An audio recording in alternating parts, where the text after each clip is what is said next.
He's onto me. Picked up my scent. I've been running, hiding, across continents, realms, fleeing through time, past, future. Tis hounds! They're in my dreams now! I need to get out! Out of my own mind! Karanak. He's here.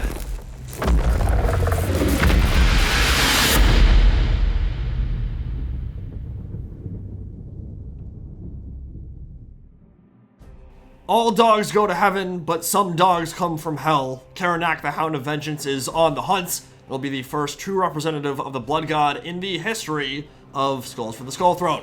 At least as it pertains to the Warhammer trilogy. We're what, like 7 years into this thing? Never had anyone flying the red flag of the Crimson King in an event solely named after Khorne. Bit strange on that front. I mean, we've had Boner Giants before. There's some skulls there. We've had Harry the Hammer. Definitely skulls there too. Even maybe a bit of a Khornate aesthetic. We've had the Darkling Casters of Shaiish, but now we are truly cooking. The newest free legendary hero makes a strong case for best Chaos God, because doggos are the best, duh, and Karanak is the best of the best when it comes to puppers, either side of the Immaterium. 3 heads are better than 1, or none if you happen to get on his bad side. So ipso facto, Khorne must be the best Chaos God. Now, if you've never heard of Karanak before, he is a special, unique, and delicate flower of a demon dog, heavily inspired by the mythology of Cerberus, Hound of Hades, and Guardian of the Underworld. If you've read the 12 Labors of Heracles, you'll have heard of Cerberus before. It's one of the most common monsters related to Greek mythology, heavily interwoven in Western pop culture, and has shown up in everything from Harry Potter to Final Fantasy, Magic the Gathering, and a whole lot more. He was first written about in the 8th century BC, where he had 100 heads, then 50 heads, but as the mythos was passed down generation to generation, it eventually settled around 1, 2, or 3, and I think most modern depictions go for that unholy trifecta of 3 snarling hounds, which is exactly what Karanak the Endless Hunter is rocking with here. Much like the Hound of Hades, Karanak prowls the gates of the Brass Citadel, ferrying souls to the Blood God's hellish domain, and preventing escape from anyone unfortunate enough to somehow wind up there alive. And if you needed some imagery to go alongside that to get you in the mood, picture the halls of Moria in Fellowship of the Ring, those yawning chasms and pillars towering above you, with the fiery glow from the Balrog of Morgoth at the far end of the hall, growling. Only the walls are dripping blood, you're being blasted by the heat from furnaces of war, and there's a polar bear-sized pit bull coming to eat your booty. A pit bull of hell. The physical embodiment of Khorne's bloody vengeance and his chosen talon when a specific piece needs to be removed from the board. Across space, across time, even in the deep recesses of your own mind, there is nowhere for you to run. If you've insulted Khorne's colossal pride and been chosen as his target, you best hope you're like Malekith or Voltan with Galmaraz, because otherwise, you are getting eaten. The good thing for his victims, that one small mercy, is that he doesn't really toy with his prey. And to illustrate the point, I love this line from the 8th edition Demons of Chaos army book where it says, "Not for him, the lingering death delivered by Slaaneshi demons. Karanak's kills are quicksilver perfection, the better to swiftly feed his hunger and his master's need for spilt blood." So it's one bite, a chomp through the spine to separate head, shoulders, knees and toes, and then he takes the skull to Khorne as token of his will obeyed. The rest, Karanak eats later on his own time, but hey, at least you won't suffer. Not physically, anyway. The mental anguish is just as big a part of Karanak's game, and this is where he gets real spooky, and what gets reflected quite well in the trailer. The Endless Hunter is called that for good reason, because he's able to track the blood sense of Query anywhere in the space-time continuum. Past, present, future, he is gonna eat that ass, and you'll know he's coming long before those snarling jaws grant you release. You'll dream of him, you will hear him coming, you will know he's on the way, and there's probably not a whole lot you can do about it. And each of his heads has a different role to play. The first is the manifestation of a true predator, able to track any target in the physical world. The second hunts through time, sniffing chronology from the first molecule at the moment of the Big Bang to the finale of the cataclysmic end times or anywhere on that timeline ignoring any and all rules of continuity. But the final head is the most dangerous because it hunts the mind through dreamscapes and delusions. The first two can maybe be fooled, tricked, or even outpaced, but barring a shattered or discombobulated psyche of insanity, which would likely preclude you from escaping the other two heads, the mind will always betray you. When you sleep, when you think, the third head can sniff that out, which makes Karanak quite a nightmarish foe to deal with, because he kind of has all his bases covered. When mortal men hear his howl, they lock their doors, they bar their gates, and they pray that this evil fate is meant for another.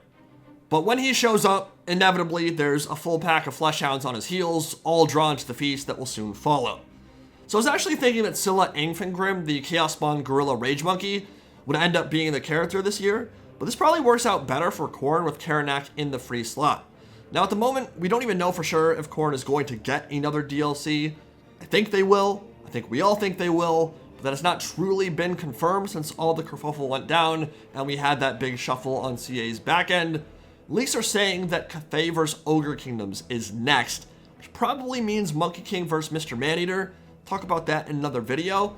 But when it comes to Khorne, whoever they face off against, the logical setup is Arbal the Undefeated as the mortal paid lord a la Tamerkan, and then Ulzul Skulltaker the Demon Herald as the free LC lord like Epidemius. The reason I'm glad they got Karanak out of the way now, really cool character, so I'm not excited about him coming, is that Arbal rides his own unique fleshhound, and they would have kind of stolen the shine from each other a little bit there. I think too much of a good thing all at once. But by splitting it up, we now have an open slot for Scylla, the Red Rage Ape, to fill in as the coordinate hero in that DLC. We won't be getting two similar fleshhounds at the same time, and we get a wider array of demonic characters overall for Khorne, which is much needed, because right now Skarbrand is the only true demonic legendary character in that roster. Now when it comes to playstyle and special rules, Karanak should be pretty interesting. As the trailer suggests, his specialty is in hunting mages. In fact, in the year 2460 of the Imperial calendar, an aspirant wizard of the Gold Order summoned the Hound of Vengeance within the walls of the college to eliminate his rivals, but his enchantments failed to cage the beast and he was promptly eaten for his troubles. Didn't stop there though. The magical energy suffusing the temple kept the demon dog from fading back into the immaterium. He stayed on the material plane, and he slaughtered most of the gold wizards on the premises, setting their order back decades. On the tabletop, his Greater Locus of Fury gives him Frenzy, and his Prey of the Blood God special rule allows him to nominate one enemy character at the start of the match to be the Quarry of Khorne that Karanak has come to claim. He can then reroll failed hits to wound against that chosen character. The Brass Collar Vengeance makes him functionally immune to magic damage, like 70% plus spell resistance, and any wizard that miscasts near him automatically suffers a Strength 10 hit. Strength 10 being the highest damage a single blow can deal in Warhammer Fantasy Battle Tabletop. I think like Hellebron with the Cursed Blade and Starcrusher from Kolek Sunir, those are the kinds of things that deal Strength 10 damage. So if you miscast near him, you freaking explode. I don't imagine it will be quite that dramatic in Total War, but I would not mind if CA gets a little bit spicier here with the special rules, because the anti-magic elements of Khorne's identity haven't really been translated all that well into Total War. If you Fate of Boring Chaos Knights of Khorne, they are still going to cry, even though that's magic damage, that's spell damage. So I wouldn't mind seeing enemy mages become much more wary of casting, at least when Karanak is on the hunt. So in terms of translation to the trilogy and his true battlefield role, well, Karanak is a mage hunter, a single entity killer, who mercilessly hunts down shitty wizards. 80 plus speed, close to impossible to kill with magic, probably bonus versus large, so he can better feast on characters trying to flee on horseback, but he is not going to take on world beater legendary lords and win. That is not his job. He's not really a duelist that's going to go in and take on Kolek Suneater or Karl Franz on Deathclaw. But he will hunt down your casters, take them off the board real quick if you don't keep them with a bodyguard. Naturally, he will come with some hefty bonuses to Fleshhounds in campaign, and alongside Arbal in a future update, may very well make for a legendary Doggo Doomstack. So pretty cool and flavorful addition this time around for the Skulls events. My understanding is there will be Space Marine 2 and other big reveals today, so if there's anything worth covering for that, Darktide, Vermintide, or other games, I may like to bang out some more later in the day or early tomorrow, but I haven't been preceded anything else, so will take me a bit to make. Hope y'all enjoyed this look at Karanak the Hound of Vengeance. Maybe coming in 5.1. Don't have a specific date yet. I will see you all in the next video. Indie Pride signing out for now. Have a good one, guys.